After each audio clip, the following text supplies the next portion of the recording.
your view on this, I mean, look, this is your area around oil and gas and eventually what we're going to end up paying. We are hearing, and I think you were talking about it a couple of weeks ago, that we could see the prices, how soon we're going to see those prices feed through at the pump as a result of what's happening in Ukraine and them getting to the €2 litre mark. Do you think we're going to see that very soon? Yeah, well, it takes about 5 or 6 weeks for the crude price to feed through to the forecourt. So in a sense that has already happened. You just haven't seen it yet. Always remembering that the percentage increase will be lower than in the market because most of what we pay goes to the exchequer, and the government has been loading us with new carbon taxes. We've got 23% VAT across the top on your fuel. You've got about 66-cent excise duties, and then the carbon tax is going up now to, €40 a tonne, with intention to go to 80 or maybe more if the Greens have their way. This is a self-inflicted crisis. Just 7 years ago, Ireland was a hotspot for gas exploration. We had a flood of new companies in, an excellent bid round. Well, the argument around that is that they said, look, we did stall all that exploration because we need to be more sustainable.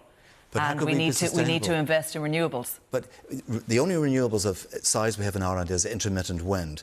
Wind's great on a windy day like this week, but there's been times when wind has been only 2 or 3% of the supply.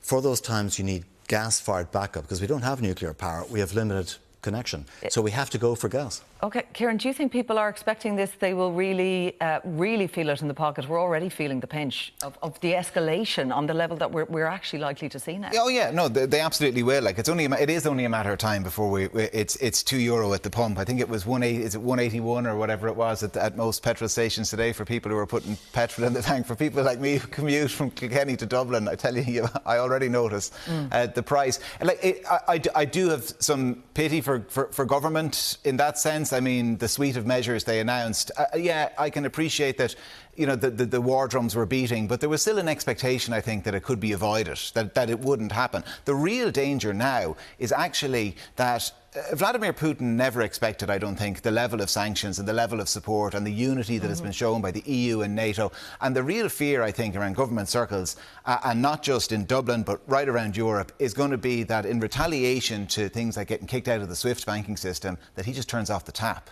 That our actual energy supply gets interrupted, and then we're back to the 1970s and rationing. I mean, this is something that has also been put out there, that the idea of rationing is something that we could actually possibly see here, Rosanna.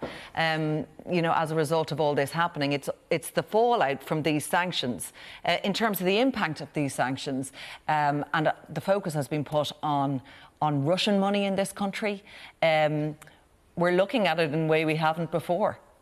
Absolutely, and there's been some great work being done in the currency at the moment, especially by a colleague of mine, Thomas Hubert, who's actually tracked the amount of Russian money that's currently under sanction in the IFSC. So the amount of this money just flowing and being funneled from Moscow to the IFSC. And currently there's €13 billion of sanctioned frozen assets there. And I mean, this isn't a surprise. This is something that's been going on for a long time. These Russian shell companies, they're being held on behalf of banks and businesses, this money. And it's only now with wartime sanctions that we're kind of seeing the extent of the money that's there. I think what's happening now is there's serious questions that need to be asked on the Irish government of kind of the opaqueness with which this flowing of cash has been carried out. Where we don't know who the beneficiaries are. We don't know really where the money's even coming. It's happening in a shadow banking system. And I know all that can sound a bit convoluted, but I think it's important to focus on that these are special purpose vehicles, and they issue bonds, they act as holding companies, they trade in debt, they're intermediaries. So what that actually means is that they don't employ people here. They might have a post box rather than an office. They don't pay tax because they don't make profit here. And so it's quite interesting that this has happened, to have these holding companies here, because Yeah. Yeah, because it's clearly more visual in somewhere like London, where we know there's a lot of property owned by Russians. We hear about oligarchs all the time. We don't hear about it here in Ireland, but it's busy and alive in the IFSC, David. We're a relatively minor player. I mean, the biggest tax haven by far. I mean, we're talking big money here, aren't we? Not you compare it Billions. with you compare it with Liechtenstein, Switzerland, London. London's the biggest single tax haven in the world. What's happened in Ireland? For our size and for our economy, it's pretty substantial. And isn't that great? Think of the number of tax accountants and auditors who are paying their mortgage with these fees. Yeah. Do you take issue, though, with this idea and, like that some would say it, OK, not laundering perhaps, but certainly, taking advantage of a tax regime here in a way that isn't, It's your fiduciary duty to shareholders to minimise the tax by avoidance. Evasion's criminal, but you're entitled to avoid tax. That's what directors are supposed to do. What's the government doing about all of this? Yeah, and this was addressed in the Dáil by Micheál Martin today.